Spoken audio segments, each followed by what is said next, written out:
참 아름다운 곳이라 주님의 세계는 정말로 내가 나갔고 솔직할 수 있는 곳 조금이라도 내일아 말할 수 없는 이곳은 바로 주님의 세계라. 세상은 항상 말하네 그 길이 아니라고. 굽디고 훈 길이 있는데 왜 힘들게 사냐고. 단순한 선택조차 내게 버겁기만 한 곳. 그래도 나는 주님만 따르리. 참 아름다워라 주님의 세계는 저 솔로몬의 옷보다 더 고운 백화. 주 찬송하는 듯 저 맑은 새소리 내 아버지의 지으신 그 솜씨 깊도다.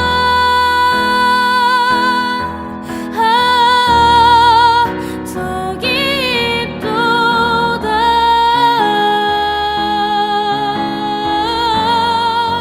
더 깊도다.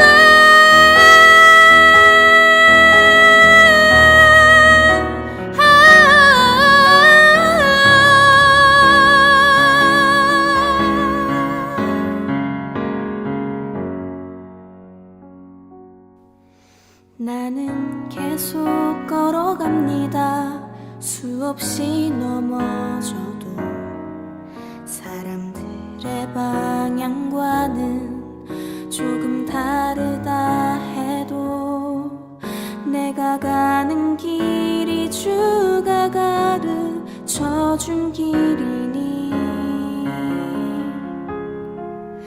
이곳은 바로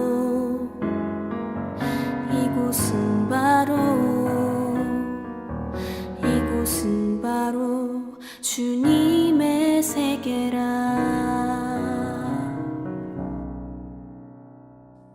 사도신경으로 신앙을 고백하면서 예배를 시작하겠습니다.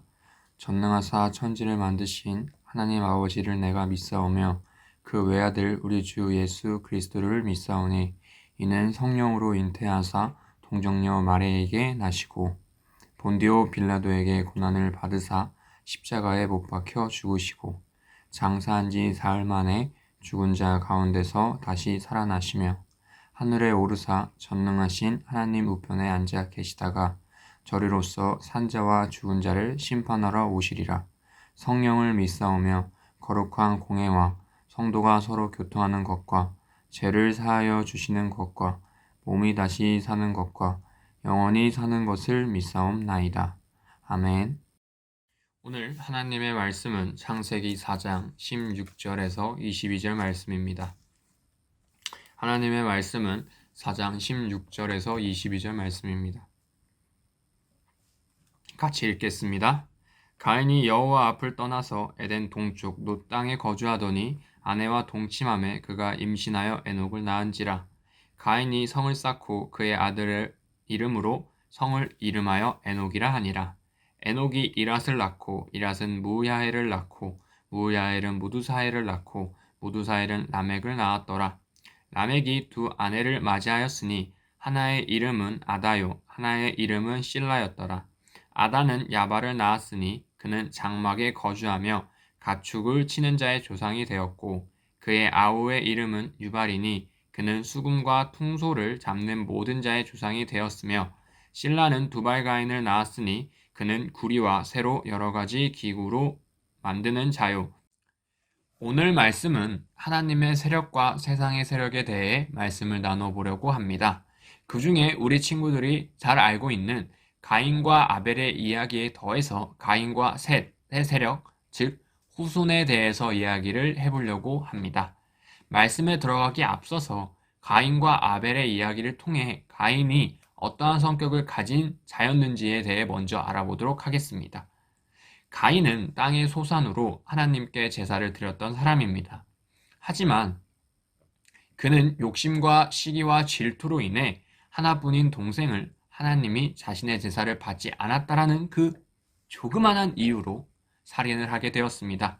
그럼 제가 우리 친구들한테 한 가지만 질문을 해보도록 하겠습니다. 왜 사랑이 많으신 하나님은 가인과 아벨의 제사를 둘 다 받으시지 않으시고 첫째 가인이 아닌 둘째 아벨의 제사를 받으셨을까요? 맞습니다. 가인은 하나님께 드리는 제사를 감사하는 마음이 아닌 의무적인 마음으로 드렸기 때문에 하나님은 가인의 제사를 받지 않으시고 하나님께 감사한 마음으로 제사를 드린 둘째 아벨의 제사를 받으신 것입니다. 이 말씀을 통해 우리가 마음에 새겨야 하는 것은 하나님은 외적으로 돈과 재력으로 우리를 판단하는 것이 아니라 우리의 마음, 이 조그만한 마음을 보고 우리를 판단하신다는 것을 우리는 깨달아야 한다는 것입니다. 그렇게 동생을 죽인 가인은 하나님께 자신의 잘못을 회개할 생각은 하지도 않고 하나님에게 이렇게 말씀했습니다. 창세기 4장 9절 제가 간략하게 이야기해 드리겠습니다. 하나님께서 동생을 찾으시사 가인은 이렇게 하나님께 말합니다. 내가 동생을 지키는 자입니까? 라고 자신의 죄를 알면서 뻔뻔하게 행동하였습니다. 여기서 우리가 알 수 있는 가인의 성격은 자신의 죄 앞에서 뻔뻔하고 자신의 제사를 받지 않았던 하나님께 질투하고 시기하고 화를 내는 그런 성격을 가진 자였다는 것을 알 수 있습니다. 하나님은 그런 가인에게 동생을 살인한 죄에 대한 저주로 땅에서 쫓아내십니다. 이제서야 가인은 자신의 죄를 깨달았을까요? 그렇게 하나님께서 기회를 주셨고 깨달을 수 있는 시간을 주셨지만 가인은 깨닫지 못합니다. 그런 가인이 떨고 있었던 이유는 한 가지가 있었죠. 죄가 너무 두려워서 하나님과 관계가 끊어질 게 두려워서 아닙니다. 가인은 이제 다른 지역으로 내가 쫓아내지면 내가 동생을 죽인 살인자라는 것을 다른 사람이 다 알 텐데 그 사람이 나를 죽이려고 할 때 나는 그 목숨이 보장되지 않았다는 그 부분에서 가인은 두렵고 떨고 있었습니다. 그런 가인에게 화를 내지 않으시고 하나님은 이렇게 말씀하십니다.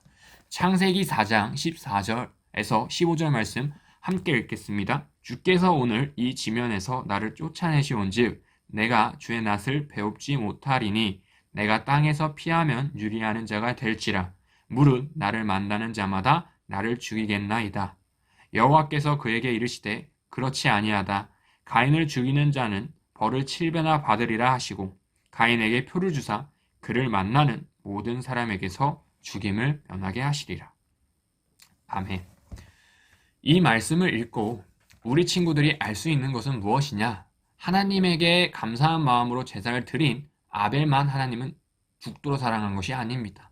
이러한 끔찍한 살인이라는 죄를 지었던 가인도 정말 사랑하신다는 것은 우리는 말씀을 통해 알 수 있습니다.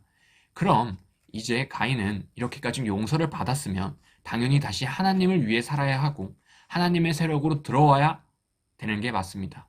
그럼 가인이 그렇게 했는지를 우리는 알아보도록 하겠습니다. 창세기 4장 16절에서 17절 말씀입니다. 같이 읽겠습니다.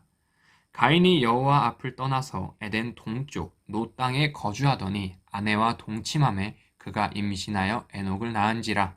가인이 성을 쌓고 그의 아들의 이름으로 성을 이름하여 에녹이라 하니라. 이 말씀을 읽어보니 가인의 자신이 목숨이 안전하다고 생각된 가인은 하나님께 형벌을 받고 자기의 행위를 고치려고 하기보다는 목숨이 보장되자 성을 쌓는 등 더욱 사악하게 변하게 되었습니다. 그리고 가인과 가인의 후손들은 누군가의 물건을 훔치고 누군가의 재산을 훔치고 사람들을 죽이며 자신의 세력을 키우면서 하나님과의 관계가 더욱 멀어지게 되었습니다. 그러면 우리는 가인의 세력, 가인의 후손들의 어떤 세력을 만들었는지 성경에서 찾아보도록 하겠습니다. 창세기 4장 18절에서 22절 말씀 함께 읽어보겠습니다. 에녹이 이랏을 낳고 이랏은 무야엘을 낳고 무야엘은 무두사엘을 낳고 무두사엘은 라멕을 낳았더라. 라멕이 두 아내를 맞이하였으니 하나의 이름은 아다요 하나의 이름은 실라였더라. 아다는 야발을 낳았으니 그는 장막에 거주하며 가축을 치는 자의 조상이 되었고 그의 아우의 이름은 유발이니 그는 수금과 퉁소를 잡는 모든 자의 조상이 되었으며 실라는 두발가인을 낳았으니 그는 구리와 새로 여러 가지 기구를 만드는 자요 두발가인의 누이는 나아마였더라. 아멘. 참 마음이 아픕니다. 하나님께서는 가인의 세력 또한 사랑하셨고 가인에게 돌아오라는 메시지도 남기셨습니다. 하지만 그런 가인은 하나님의 사랑을 무시하고 자신의 세력, 가축을 짓고 노래를 하며 그리고 하나님을 사람들과 싸우기 위한 그런 무기들을 만드는 세력으로 번창하게 되었습니다. 이렇듯 가인의 후손들은 하나님을 사랑하고 찬양하고 하나님을 위해 싸우는 것이 아닌 자신의 이익과 쾌락 중심으로 살아가는 모습을 볼 수 있습니다. 과연 이런 후손 사이에서 우리의 죄를 위해 죽으러 예수님이 오실 수 있었을까요? 아닙니다. 절대 그렇게 될 수 없습니다. 그렇기 때문에 하나님은 세상의 세력으로 강한 가인과 후손들을 버리시고 아담과 하와 사이에서 하나님의 계획을 이루실 셋이라는 아들을 주시게 됩니다. 위에서 우리가 가인의 세력과 가인의 후손들에 대해서 이야기했던 것과 달리 셋의 후손들은 하나님의 계획을 향해 살아갔으며 그들은 하나님의 세력과 세상의 세력을 구분할 수 있는 분별력을 가지고 세상을 살아갔으며 또한 남들의 물건과 재산을 훔치지 않고 남들에게 더욱더 베풀었으며 하나님을 찬양하지 않는 세상적인 노래로 하나님을 멀리하는 것이 아닌 오직 하나님만 찬양하며 하나님을 위해 살아가는 자들이 되었습니다.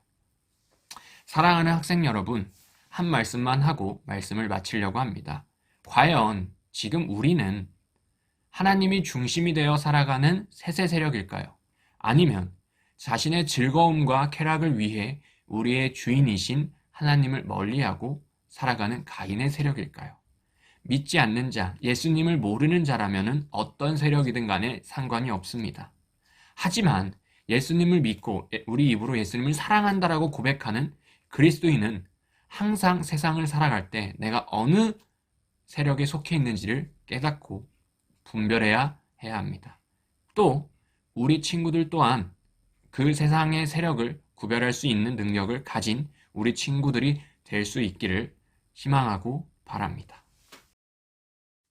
기도하겠습니다. 사랑이 많으신 하나님 아버지 감사합니다. 오늘 하나님의 세력과 세상의 세력에 대해 말씀을 깨닫게 알게 하시고 깨닫게 하심에 감사드립니다.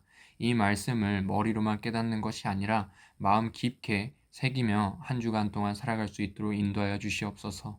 또한 그 한 주간 동안 살아갈 때 우리에게 깨닫는 영을 함께 부어주시옵소서. 감사드리며 예수님의 이름으로 기도드립니다. 아멘. 주기도문으로 예배 마치겠습니다. 하늘에 계신 우리 아버지여, 이름이 거룩히 여김을 받으시오며 나라가 임하시오며 뜻이 하늘에서 이루어진 것 같이 땅에서도 이루어지이다. 오늘 우리에게 일용할 양식을 주시옵고 우리가 우리에게 죄 지은 자를 사하여 준 것 같이 우리 죄를 사하여 주시옵고 우리를 시험에 들게 하지 마시옵고 다만 악에서 구하옵소서. 나라와 권세와 영광이 아버지께 영원히 있사옵나이다. 아멘. 말씀을 듣고 궁금했던 점 혹은 질문이 있었던 분들은 댓글에다가 질문을 남겨주시면 제가 개인적으로 연락드려 알려드리도록 하겠습니다. 감사합니다.